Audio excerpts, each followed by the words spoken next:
Okay, and eto naman guys, eto yung mama-manifest niyo itong mga tagumpay na 'to. Guys 'no, this is, success, tagumpay, victory.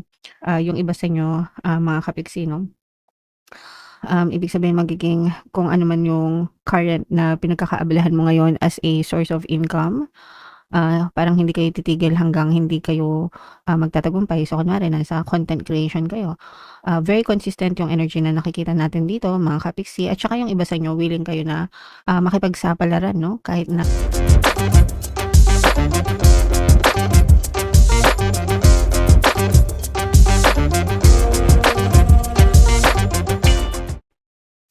hello guys, hello Capricorn, welcome back to Pinoy Pixie Tarot. Ang pamagat ng episode natin for tonight is Money Money Come to Me. Ito yung ating money reading guys para ngayong April para sa Capricorn, Sun, Moon, Rising Sign, and Venus. Unahin natin tong deck na to guys. Tingnan natin yung mga money manifesting technique para sa inyo, Capricorn. Wow! So, meron tayong abundance guys. Repeat this affirmation lovingly and calmly as often as you wish. I have everything that I desire. My life overflows with abundance, and I am open to receiving the gifts of the universe now. Truly believe what you are saying. So ito guys, sample affirmation lang to mga kapiksi. I have everything that I desire. My life overflows with abundance, and I am open to receiving the gifts of the universe. So, pwede nyong i-pause yung video, screenshot nyo guys, kopyahin nyo, sulat nyo na rin dyan sa comment section mga kapiksi. Ito yung sample lang guys, pero kahit anong klaseng money affirmations, pwede nyong sabihin para ma-attract nyo yung abundance sa buhay nyo. So, pagdating sa money affirmations, 3 affirmations palagi yung sinasabi ko mga kapiksi. Money, money come to me. Palagi ako may pera, palagi ako nagkakapera. I'm the king of abundance, I'm the queen of abundance. Yan. So, yan palagi yung sinishare ko sa inyo guys kasi super effective yan sa akin. Kaya sinishare ko sa inyo. Pero kahit anong money affirmations guys, na gusto nyo, money comes to me easily, I'm financially stable and secure, kahit ano guys, no? Depende sa inyo kung paano kayo makaresonate, pwedeng Tagalog, pwedeng English. So, ang sikreto is palagi nyo siyang sabihin para matanim siya sa inyong subconscious mind, and therefore you will attract more money and more abundance sa buhay nyo mga kapiksi. Okay? So, kapag kayo ay nagpagawa sa akin ng money shaker jars, sinusulat natin dun sa money shaker jars yung mga intentions nyo mga kapiksi, no?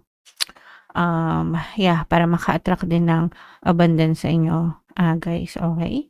Alright, so if meron kayong mga money affirmations na gusto nyong i-share guys, i-type nyo rin yan sa comment section, mga kapiksi, para mabasa din ng iba nating mga kapiksi guys, alright? Okay, so comment down below if naka-resonate kayo dyan. Shuffle natin to mga kapiksi. Hanapin natin yung energy ng money at saka yung energy ng Capricorn.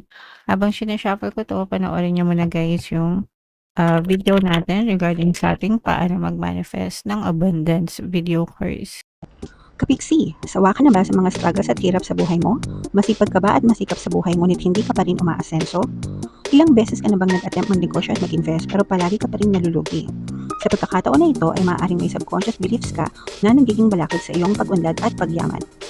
Introducing, paano mag-manifest ng abundance video course. Dito ay matututunan mong ma-overcome ang mga balakid mo para tuluyan ka ng umunlad, umasenso, sumagana, maging matagumpay, successful at maswerte sa iyong kabuhayan, pera, trabaho, negosyo, salapi at kaperahan ng bonggang-bongga.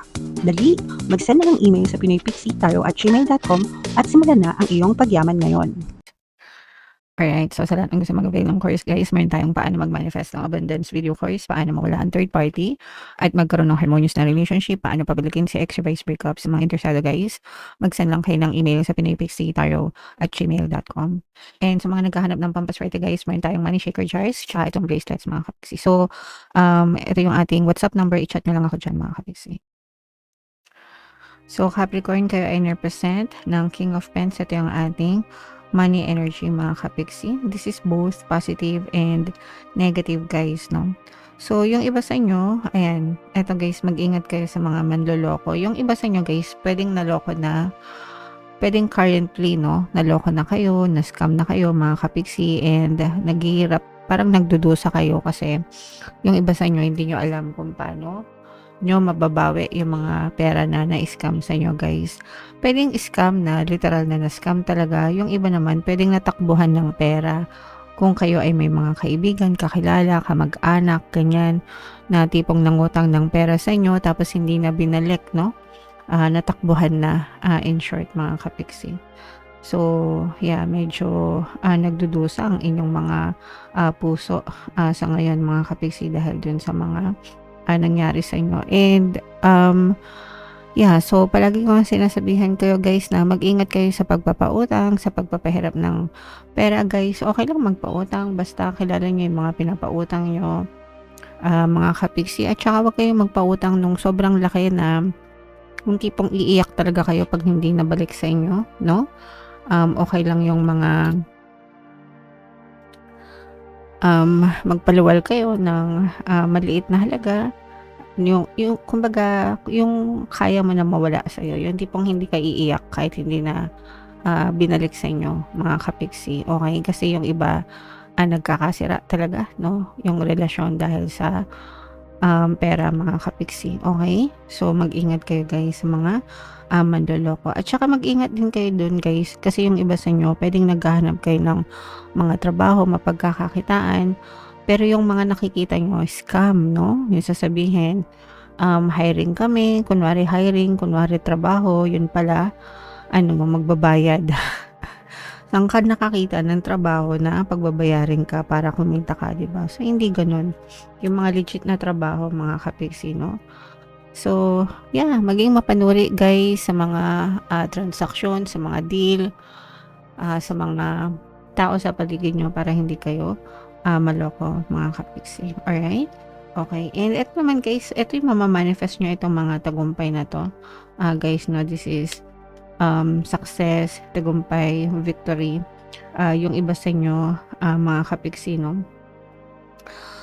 ibig sabihin magiging kung ano man yung current na pinagkakaabalahan mo ngayon as a source of income, parang hindi kayo titigil hanggang hindi kayo, magtatagumpay. So, kunwari nasa content creation kayo, very consistent yung energy na nakikita natin dito mga kapiksi at saka yung iba sa inyo willing kayo na, makipagsapalaran 'no, kahit na gaano. Parang yung iba sa inyo ready kayo na lumabas ng inyong comfort zone, ready kayo na mag-try ng mga bagong bagay, mga kapiksi para lang magtagumpay. And magiging sulit yung mga effort mo na yan guys 'no, basta consistent ka kasi talagang, makakita kayo ng, tagumpay na energy diyan sa mga gusto niyong ma-achieve sa buhay niyo mga kapiksi. So, ituloy-tuloy niyo lang yan, guys 'no, talagang sa-success kayo kung ano man yung pinagkakakitaan niyo, ngayon mga kapiksi. And, for some of you hindi kayo nag-iisa guys 'no, kasi may katulong din kayo or meron kayong, support na natatanggap. Kung meron kayong mga partner o specific person, nagtutulungan kayo sa gastos mga kapiksi. Kumbaga hindi kayo nag-iisa and nafi-fix niyo yung inyong buhay, guys 'no. Kung gusto niyo ma-fix yung buhay niyo guys, kailangan niyo magbago, okey? Hindi puwedeng, nag-e-expect kayo ng positive result kung negative naman yung vibration or yung energy na nilalabas niyo. So, dapat positive din kayo, mga kapiksi, okey? Alright.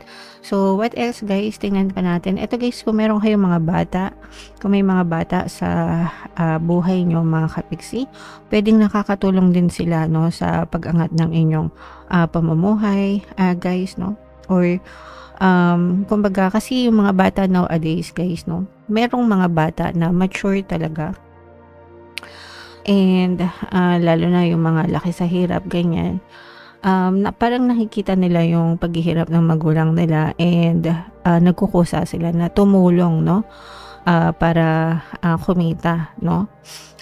Para at least man lang meron silang pambaon sa sarili nila ganyan or kung ano man, mga kapiksi. So, yung iba sa inyo gano'n guys 'no, nakikita natin na for some of you talagang kung merong mga bata sa inyo or may mga anak kayo guys, very reliable sila na maaari din silang makatulong sa inyo para gumaan yung inyong mga gastusin sa buhay, mga kapiksi. Okay? And magtutuloy-tuloy naman yung inyong progress, guys, basta maingat sa mga hakbang, at saka consistent, mga kapiksi. Okay? Alright. So, yeah, comment down below, guys, no, if feeling nyo naka-resonate kayo dyan sa mga message na yan, especially itong tagumpay na to, guys, kasi mamamanifest nyo talaga tong mga success na to, mga kapiksi. Alright? So, bunot lang tayo ng isa pang additional na angel message para sa inyo. Ito, boundaries, guys, no? Saktong-sakto talaga dun sa sinabi ko sa inyo kanina na kailangan mag-ingat kayo sa mga taong pinagkakatiwalaan nyo kasi nga baka ma-scam or maloko kayo. So, hindi porket kakilala, hindi porket ka mag-anak, bigay agad ng tulong, no? I mean, it's okay to help again, guys, but also it's also okay to set some kind of boundaries or limitation kasi prone sa abuse, no? Ibig sabihin baka maabuso naman kayo ng ibang tao. Nakakatulong kayo pero kayo yung naabuso, kayo yung nawawalan, kayo yung naghihirap din, mga kapiksi. Kailangan mo ring i-protect yung sarili mo, guys, and marami pang ibang tao na mas deserve ng tulong natin kaysa dun sa mga taong nang aabuso sa atin, mga kapiksi. Okay? Yung tao, kung karapat dapat tulungan, by all means do so. Pero pag feeling mo abusado na, ganyan, yun yung sinasabi natin na dapat maghinay-hinay kayo or mag-ingat kayo, mga kapiksi. Okay? Alright. So, yeah. Yan ang mensahe sa inyo, Capricorn. Comment down below, guys. If feeling nyo naka-resonate kayo for more tarot readings, ito yung playlist nyo. Ito naman yung ating success stories ng paano mag-manifest ng abundance video course. Panoorin nyo itong video natin, guys, about money shaker jars. Thank you for liking, sharing, and subscribing. See you next time, guys. I love you all. Have a nice day. Bye-bye.